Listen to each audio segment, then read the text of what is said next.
अस्सलाम वालेकुम students, I am Jain Tabassum Jain academy की जानब से एक और न्यू वीडियो के साथ आप लोग खिदमत में हाज़िर हूँ। इंशाल्लाह आज की इस वीडियो में हम ट्रेंड्स ऑफ इलेक्ट्रोपॉजिटिविटी जो है इसके ऊपर बात करेंगे। ट्रेंड्स का मतलब हमारे पास ये है कि अगर हम पीरियाडिक टेबल में पीरियड वाइज जाए या ग्रुप वाइज जाए, टॉप टू बॉटम जाए, तो इलेक्ट्रोपॉजिटिविटी जो है, इलेक्ट्रोपॉजिटिव करैक्टर जो है इसके ऊपर क्या असर पड़ेगा, ठीक। या अगर हम जो है पीरियड वाइज जाए, मतलब लेफ़्ट टू राइट जाए इस तरह, तो फिर इलेक्ट्रोपॉजिटिविटी जो है इसके ऊपर क्या असर पड़ेगा। तो ये आज हम डिस्कस करने वाले हैं ट्रेंड्स ऑफ इलेक्ट्रोपॉजिटिविटी। तो स्टार्ट करते हैं, लेकिन उससे पहले अगर आप लोग चैनल पे न्यू है तो वीडियो के एंड में आप लोग चैनल को सब्सक्राइब करें और साथ वाले बेल आइकन को भी लाजमी प्रेस करें ताकि आप लोगों को हर आने वाली न्यू वीडियो की अपडेट जो है वो मिल सके। तो बात हम स्टार्ट करते हैं किस चीज़ से, इलेक्ट्रोपॉजिटिविटी से। इलेक्ट्रोपॉजिटिविटी जो है इसके ऊपर हमने ऑलरेडी प्रीवियस लेक्चर में बात की है, लेकिन यहाँ पे मैं थोड़ा बहुत फिर टच करता हूँ। इलेक्ट्रोपॉजिटिविटी हमारे पास क्या है, सपोज़ हमारे पास एक मेटल है, ठीक। ये क्या करता है, इसका जो वैलेंस शेल इलेक्ट्रॉन है ये लूज़ कर देता है, ठीक। वैलेंस शेल इलेक्ट्रॉन लूज़ किया, लूजिंग के रिज़ल्ट में इसके ऊपर एक चार्ज आ गया। कौन सा चार्ज आ गया? पॉजिटिव चार्ज आ गया। तो ये हमारे पास एक आयन बन गया, लेकिन कौन सा आयन? कैटायन आयन बन गया, मतलब इसको हम कैटायन कहते हैं। जब इसके ऊपर पॉजिटिव चार्ज आएगा, कोई भी मेटल है, इलेक्ट्रॉन उसने लूज़ किया, उसके ऊपर पॉजिटिव चार्ज आ गया, कैटायन बन गया, तो इस चीज़ को हम क्या कहते हैं? इलेक्ट्रोपॉजिटिविटी कहते हैं। क्या कहते हैं? इलेक्ट्रोपॉजिटिविटी करैक्टर या इलेक्ट्रोपॉजिटिव करैक्टर या मेटालिक करैक्टर कहते हैं। यहाँ पे मैं एक एग्ज़ाम्पल देता हूँ। हमारे पास सपोज सोडियम है, इसने वैलेंस इलेक्ट्रॉन लूज़ किया, तो इसके ऊपर कौन सा चार्ज आएगा? पॉजिटिव चार्ज आएगा। अब पॉजिटिव चार्ज क्यों आता है इसके ऊपर डिटेल से मैंने बात किया प्रीवियस लेक्चर में कि पॉजिटिव चार्ज क्यों आता है। तो जब कोई भी मेटल जो है इलेक्ट्रॉन लूज़ करने के रिज़ल्ट में इसके ऊपर पॉजिटिव चार्ज आता है, और जब पॉजिटिव चार्ज आएगा तो ये इसकी इलेक्ट्रोपॉजिटिव करैक्टर है। क्या है? इलेक्ट्रोपॉजिटिव करैक्टर है। अब ट्रेंड्स का मतलब ये है कि अगर हम यहाँ पे सबसे पहले यहाँ पे आप लोग पीरियोडिक टेबल देखें, जब हम टॉप टू बॉटम जाएंगे, ये वर्टिकल लाइन जो है इसको हम ग्रुप कहते हैं। क्या कहते हैं? ग्रुप कहते हैं। ये जितने भी आपको नज़र आ रहा है इसको हम ग्रुप कहते हैं। जब हम हॉरिजॉन्टली जाएंगे, मतलब लेफ़्ट टू राइट जाएंगे, तो इसको हम क्या कहते हैं? पीरियड कहते हैं। क्या कहते हैं? पीरियड कहते हैं। अब अगर हम ग्रुप वाइज जाए, मतलब टॉप टू बॉटम जाए, तो यहाँ पे एक काम होता है, मतलब यहाँ पे जो एटॉमिक नंबर है वो इंक्रीज़ होता है, लेकिन साथ साथ हमारे पास न्यू शेल भी ऐड होता है।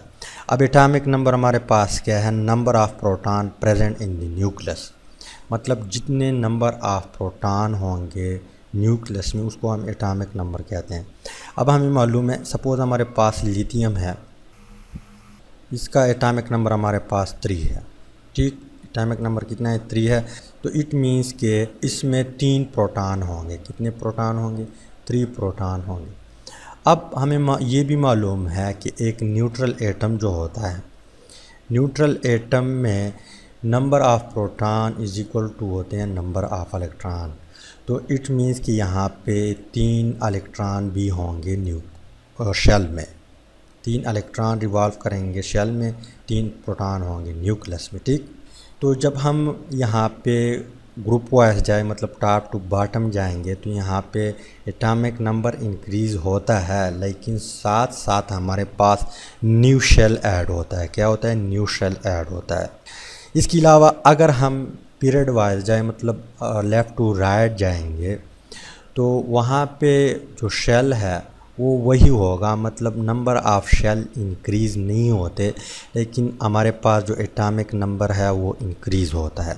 जब एटॉमिक नंबर इंक्रीज़ होगा तो इट मीन्स कि इलेक्ट्रॉन भी इंक्रीज़ होंगे, ठीक।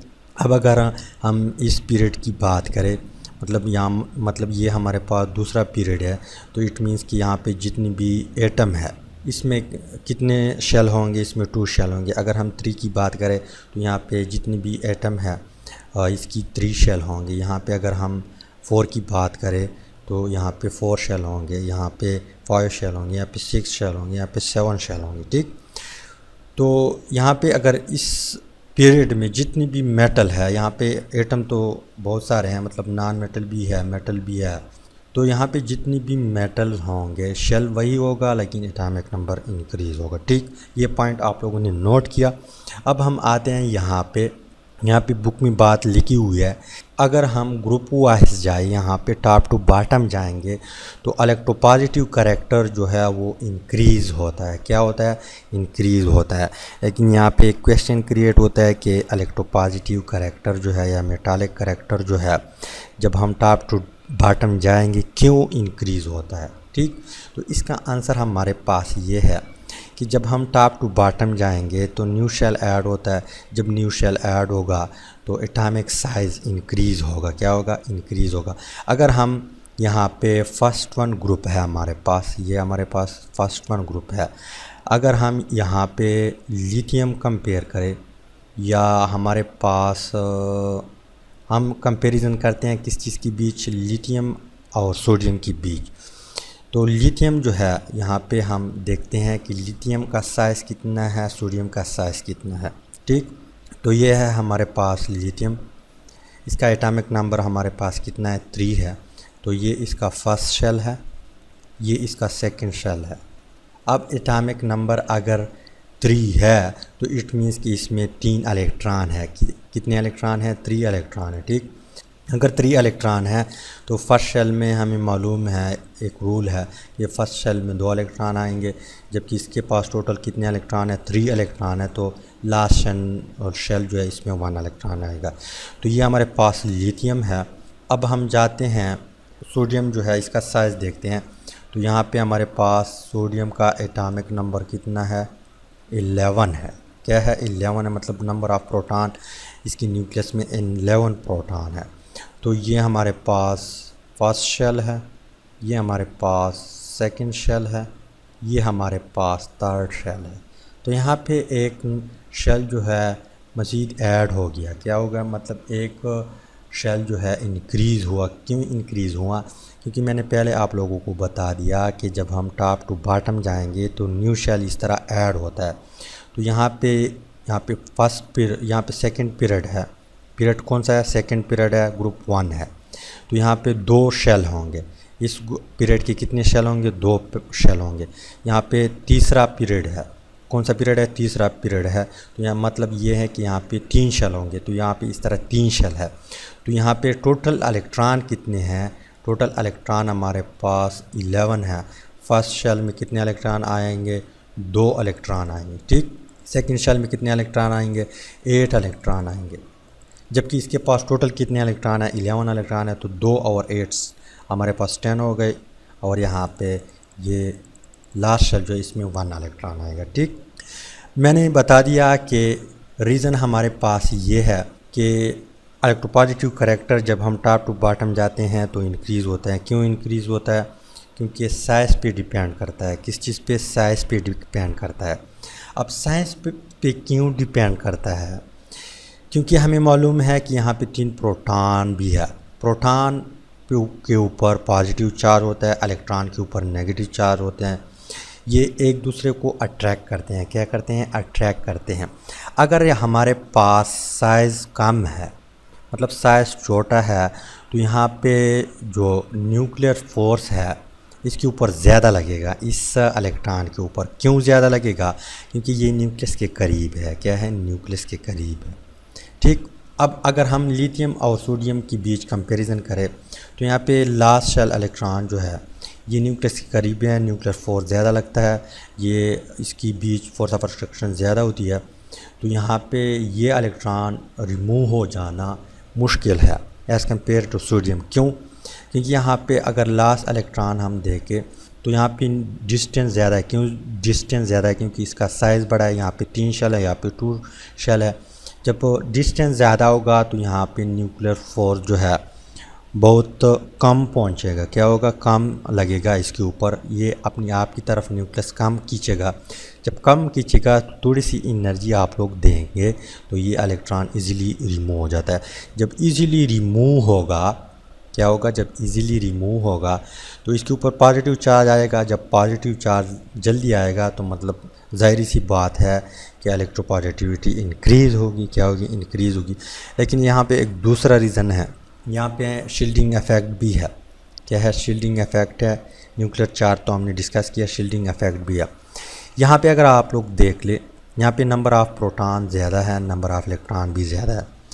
अब यहाँ पे न्यूक्लियर चार्ज हमें मालूम है कि इसके ऊपर भी लगता है, इसके ऊपर भी लगता है, यहाँ पे जो इलेक्ट्रॉन पड़े हैं इसके ऊपर भी लगता है। ठीक, सबसे पहले जब यहाँ पे न्यूक्लियर फोर्स लगेगा इस इलेक्ट्रॉन के ऊपर, इस इलेक्ट्रॉन के ऊपर, ये न्यूक्लियर फोर्स जो है काम कर देता है, कुछ ना कुछ काम कर देता है। फिर सेकंड शेल की बारी आ जाती है, ये भी इलेक्ट्रॉन न्यूक्लियर फोर्स जो है, ये इलेक्ट्रॉन, ये इलेक्ट्रॉन, ये इलेक्ट्रॉन, जो न्यूक्लियर फोर्स है वो काम कर देता है। क्या करते हैं, काम कर देता है। और यहाँ पे पहुँचते न्यूक्लियर फोर्स बहुत कम हो जाता है, क्योंकि यहाँ पे शील्डिंग इफेक्ट होता है। क्या होता है, शील्डिंग इफेक्ट होता है। ठीक, अगर हम यहाँ पे देख लें तो यहाँ पे न्यूक्लियर फोर्स लगता है, कुछ ना कुछ काम करता है, लेकिन यहाँ पे अगर इसकी बीच हम कंपैरिजन करें तो यहाँ पे नंबर ऑफ़ इलेक्ट्रॉन बहुत ज़्यादा है। इसी वजह से यहाँ पे शील्डिंग इफेक्ट ज़्यादा है, यहाँ पे शील्डिंग इफेक्ट कम है। और यहाँ पे न्यूक्लियर फोर्स ज़्यादा लगेगा, यहाँ पे न्यूक्लियर फोर्स कम लगेगा। इसी वजह से यहाँ पे इलेक्ट्रॉन इजीली रिमूव हो जाता है, यहाँ पे इलेक्ट्रॉन इजीली रिमूव नहीं हो जाता। तो मतलब ये है कि जब हम टॉप टू बॉटम जाएंगे ग्रुप में तो इलेक्ट्रोपॉजिटिविटी जो है, इलेक्ट्रोपॉजिटिव करैक्टर जो है, मेटालिक करैक्टर जो है वो इंक्रीज़ हो जाता है। ठीक, रीज़न मैंने यहाँ पे डिस्कस किया। इसके बाद हम जो है पीरियड वाइज देखते हैं। पीरियड वाइज में मैंने आप लोगों को पहले बता दिया कि जब हम लेफ़्ट टू राइट जाते हैं तो नंबर ऑफ़ शेल वही रहता है, लेकिन एटॉमिक नंबर जो है वो इंक्रीज़ होता है। मतलब नंबर ऑफ़ प्रोटॉन इंक्रीज़ होते हैं, नंबर ऑफ़ इलेक्ट्रॉन इंक्रीज़ होते हैं। तो शेल वही होगा, मतलब साइज़ वही होगा। अगर साइज़ वही है, सपोज़ हमारे पास ये एक साइज़ है, एक मेटल है, सपोज़ हम लेते हैं, ये भी एक साइज़ है, साइज़ वही है। लेकिन यहाँ पे सपोज़ हम नंबर ऑफ़ प्रोटॉन हमारे पास हम सपोज़ लेते हैं। ठीक, नंबर ऑफ़ प्रोटॉन 10 है, यहाँ पे नंबर ऑफ़ प्रोटॉन, ठीक, साइज़ एक बराबर है, लेकिन यहाँ पे नंबर ऑफ़ प्रोटॉन ज़्यादा है, नंबर ऑफ़ इलेक्ट्रॉन ज़्यादा है। जब नंबर ऑफ़ प्रोटॉन ज़्यादा होंगे तो जितने प्रोटॉन ज़्यादा होंगे उसकी वैलेंस शेल जो इलेक्ट्रॉन है, मतलब यहाँ पे 10 प्रोटॉन की फोर्स लग रहा है वैलेंस शेल इलेक्ट्रॉन के ऊपर। ठीक, ये वैलेंस शेल इलेक्ट्रॉन है। यहाँ पे सिर्फ 3 प्रोटॉन की जो फोर्स लग रहा है वैलेंस इलेक्ट्रॉन के ऊपर। तो ज़ाहिर सी बात है कि यहाँ पे जो फोर्स ऑफ अट्रैक्शन है, मतलब प्रोटॉन की जो फोर्स है वो ज़्यादा होगी। क्या होगी, ज़्यादा होगी, क्योंकि यहाँ पे 10 प्रोटॉन है, यहाँ पे 3 प्रोटॉन है। जब फोर्स ज़्यादा होगी तो यहाँ पे ये वैलेंस इलेक्ट्रॉन जल्दी रिमूव नहीं हो जाएगा। मतलब यहाँ पे बहुत डिफ़िकल्ट होगी जब ये वैलेंस शेल इलेक्ट्रॉन आप यहाँ पे लॉस करेंगे। यहाँ पे चूँकि 3 प्रोटॉन है, कम प्रोटॉन है, फोर्स ऑफ न्यूक्लियर फोर्स जो है कम लगेगा। जब कम लगेगा तो इजीली ये इलेक्ट्रॉन रिमूव हो जाता है। क्या हो जाता है, रिमूव हो जाता है। तो पीरियड में जो है साइज़ वही होता है, लेकिन नंबर ऑफ़ प्रोटॉन इंक्रीज़ होते हैं। जब जितने ज़्यादा प्रोटॉन होंगे उतने ज़्यादा उसकी वैलेंस शेल इलेक्ट्रॉन के ऊपर फोर्स पड़ेगा। जब फोर्स ज़्यादा होगा तो मतलब यहाँ पे बहुत मुश्किल से ये इलेक्ट्रॉन जो है लॉस हो जाता है। और जब नंबर ऑफ़ प्रोटॉन कम होंगे तो न्यूक्लियर फोर्स भी कम होगा और वो लास्ट इलेक्ट्रॉन जो है वो इजीली रिमूव हो जाएगा। तो अगर हम यहाँ पे पीरियड वाइज जाए, मतलब लेफ़्ट टू राइट जाएंगे तो इलेक्ट्रोपॉजिटिविटी जो है वो डिक्रीज़ हो जाती है। क्या हो जाती है, डिक्रीज़ हो जाती है। मतलब यहाँ पे इजीली जो है लॉस हो जाती है। यहाँ पे अगर हम इसकी बीच कंपैरिजन करें तो ये इस एटम से या इस मेटल से यहाँ पे इजीली रिमूव होगा, यहाँ पे इजीली रिमूव नहीं होगा। यहाँ पे अगर हम एक तीसरा मेटल ले लें तो इसके मुकाबले में यहाँ पे इलेक्ट्रॉन इजीली रिमूव होगा, यहाँ पे इलेक्ट्रॉन इजीली रिमूव नहीं होगा, क्योंकि यहाँ पे फिर नंबर ऑफ़ प्रोटॉन ज़्यादा हो जाएंगे। ठीक, तो पीरियड वाइज जब हम जाते हैं तो इलेक्ट्रोपॉजिटिविटी जो है वो डिक्रीज़ हो जाती है। क्या हो जाती है, डिक्रीज़ हो जाती है। तो उम्मीद है कि ट्रेंड्स ऑफ इलेक्ट्रोपॉजिटिविटी जो है इसकी आप लोगों को समझ आई होगी। अगर समझ आई है तो वीडियो को लाइक करें, शेयर करें और चैनल को ज़रूर सब्सक्राइब करें। Finally thanks for watching.